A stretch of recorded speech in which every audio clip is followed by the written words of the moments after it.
meron pong greater and mas deeper revelation sa akin si Lord Jesus. Ngayon lang po talaga. I don't have any plans of recording. Alam niyo po ba, magiging very busy po kami nitong day na to. So you have to pray for us sa mga lakad namin, sa mga kakausapin namin mga tao para makapag-close ng deal. At sabi naman nung kasama kong ahente, baka makapag-close kami ng deal. May blessing kami before this September ends, diba? May kanta nga wake me up before September ends, diba? Alam mo yung kanta ng Green Day yun. So, I claim that in Jesus' name, magiging masaya po kami ngayong month na ito. Diba? So, basic po. So, pero, ito kasi may nireveal si Lord sa akin. Nung siya ay pumanik ng langit, tanda po ninyo, diba? Sa Mount of Olives yun. Then, saan siya babalik? Mount of Olives din, diba? Yung kanyang second coming yan, hindi rapture. Kasi sa rapture, maliwanag po sa Biblia, hindi tatapak ang kanyang mga paa sa lupa. Sapagkat nakasuspend lang po ang Panginoong Jesucristo sa heaven, sa rapture, tayo po ay kanyang kukuhanin. Siyempre, kukunin niya tayo. Hindi siya papayag na maranasan natin ang tribulation kasi loves niya tayo di ba? Yan ang grace, di ba? Okay. Pero hindi naman yun ang revelation ko Ang revelation na binigay sa akin ng Lord, tingnan mo tingnan po nyo. Pumanik siya, galing siya ng Mount of Olives, babalik siya muli sa Mount of Olives. Kumbaga may pagitan siyang ibinigay, di ba? Ano yung pagitan na yon? Church age. Sa Diyos, kay Lord Jesus, ang isang araw katumbas ng 1,000 taon. Ganon din ang 1,000 taon, parang isang araw lang sa Kanya.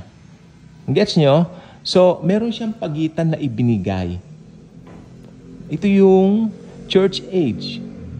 Kaya tignan po ninyo sa mga sementeryo. Halimbawa, pinanganak 1905, namatay siya 2005. Ibig sabihin, 100 years ang buhay ng taong yon, di ba? Pero meron siyang dust. Yung dust na yun mahalaga.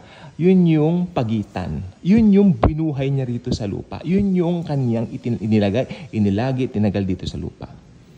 Ngayon, mas matindi po dito sa church age. Galing siya ng Mount of Olives, pumanik ng langit, at sa second coming, babalik siya rito, pero kasama na tayo noon, second coming niya. Sa Mount of Olives, din ang bagsak niya. Ibig sabihin, yung bagsak ng mga paa niya, doon niya itatapak para yung pinakamataas na bundok mag-split doon sa Jerusalem. Ano yung revelation dito? Yung church age mismo. Ito yung pagitan. Ibig sabihin, sige, papanik na ako ng langit. Mangaral kayo ng ebanghelyo. Kung sino man ang maniniwala, maliligtas. Ibig sabihin, nagbigay siya ng chance sa mga tao.